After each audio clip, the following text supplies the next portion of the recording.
Everyone knows Fast and Furious, the crazy Hollywood film series about cars and, well, stunts.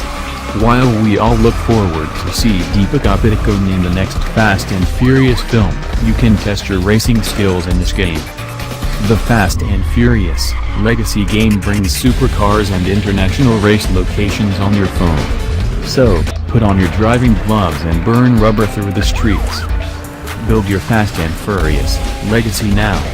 Join Tej, Roman, Letty and others to tear up the streets in supercharged story missions set across all 7 Fast and Furious movies.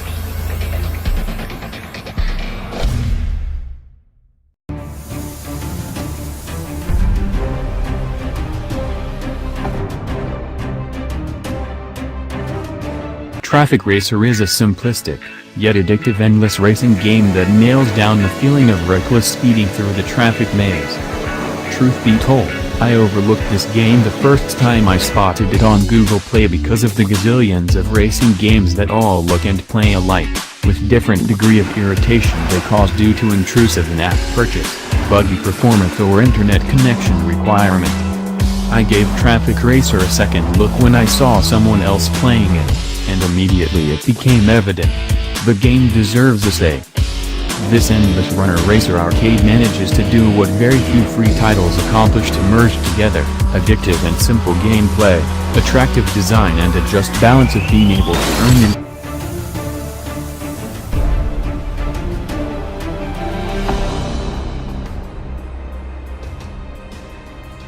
There are many racing games available on the App Store. Some take an arcade-style approach to the genre, others take a serious simulation approach. Drift Racing from the Cars team is a free-to-play serious racing game. No downtown police chases or turbo boost power-ups here, but its game engine has one feature which makes it stand apart, a physics-rich drifting engine. The game is controlled by a combination of device motion recognition for steering and on-screen presses for braking and acceleration. The first time you play the game, you may feel the game is a little slower than other racing games, but you need to remember that you're racing on the slow.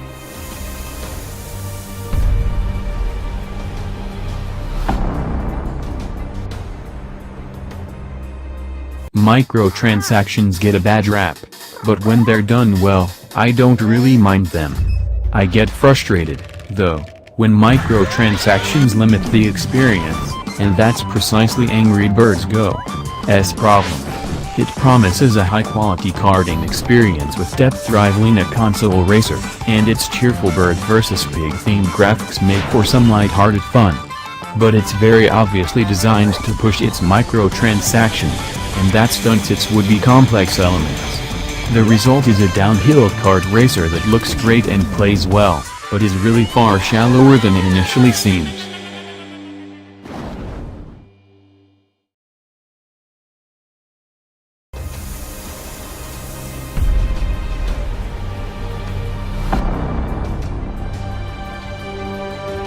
Red Lynx has made its name by placing fiendish hurdles in front of players.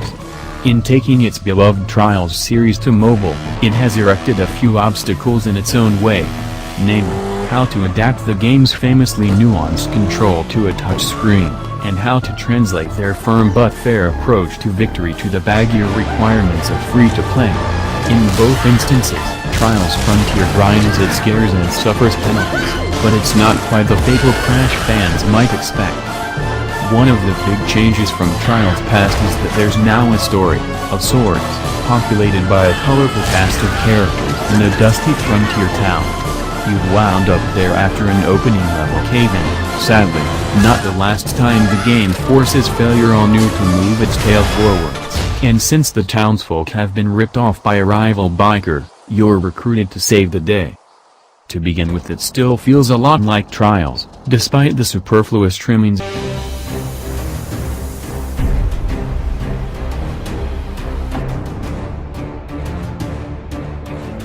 Need for Speed Most Wanted careened into Google Play today, hauling with it high expectations based on the long-standing franchise. The latest Need for Speed racing game for Android excels in graphics, and offers an otherwise pared-down, straightforward racing experience. Race types are all familiar, including the usual 6-car run, one-on-one, time trials, and checkpoint races. As players progress, they earn speed points, which over time unlock new cars. Those cars are bought with in-game cash, which is acquired by winning gold, silver, and bronze awards in races, or through in-app purchases if you're feeling specie. It's hard not to begrudge a dev for pushing iApps after charging $7 for it up front as well. So far,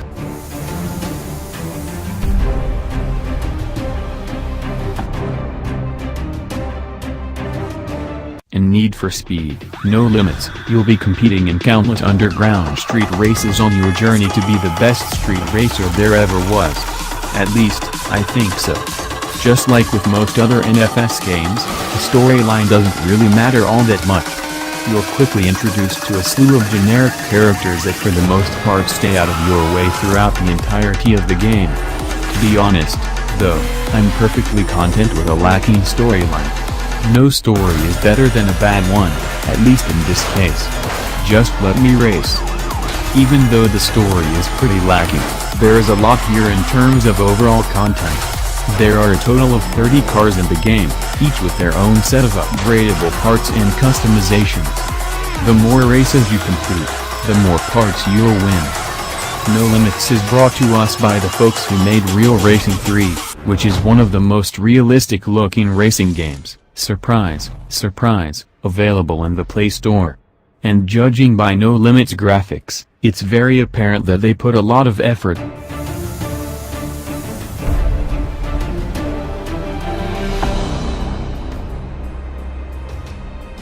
It's been 4 years, almost to the day, since Natural Motion launched its genre-defining drag racing game CSR Racing. There have been plenty of imitators along the way, of varying quality and finesse, but now CSR Racing 2's here to reintroduce a little class to proceedings. The first thing you'll notice is that it's had a visual overhaul, as you'd expect after such a long absence. It's now a spectacle truly fit for 2016, and it's sometimes hard to believe that it's running on a mobile device. All the cars are so shiny, all permanently shimmering with a fresh-out-the-car wash sheen and nary a speck of dust in sight. Wet wipes are essential kit for any illegal street racer worth their salt, it seems. I couldn't care less about things that go vroom vroom, but even I got some enjoyment from panning around my cars in the showroom, watching the light bounce off them realistically, and snapping screenshots. If you're actually interested in cars, I can only imagine that enjoyment being greatly amplified.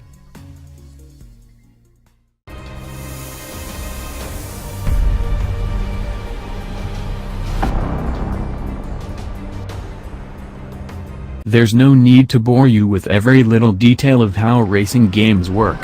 I will say that Real Racing 3 has plenty of event types including cup races, speed challenges, drag races, sprints, and eliminations.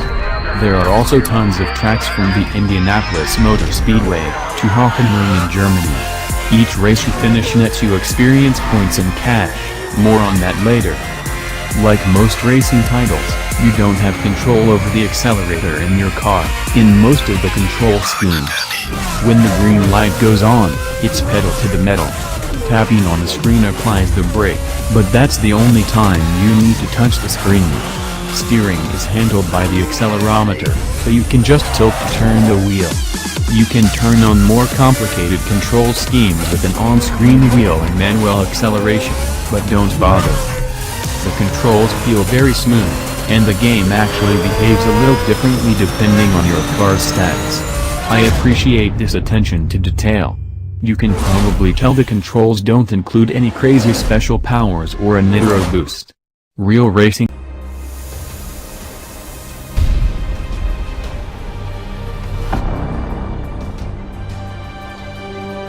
where Fire Monkey's racer tuts at you when you so much as graze the bodywork of your expensive supercar. Gameloft's latest rejoices in such carnage and destruction. Driven into some scenery? Have a nitro boost. Somehow managed to spin your car 360 degrees in the air, land it on its wheels, and keep on racing? Someone deserves a nitro boost. Plowed into an opponent, pushing them off a bridge to a watery grave. nitro, nitro, nitro. There's a simple hour gauge glory to the proceedings, which leaves you with a smile on your face after every breathtaking dash to the line. So while asphalt-based, airborne might not be subtle, every second you spend in its company is exhilarating fun.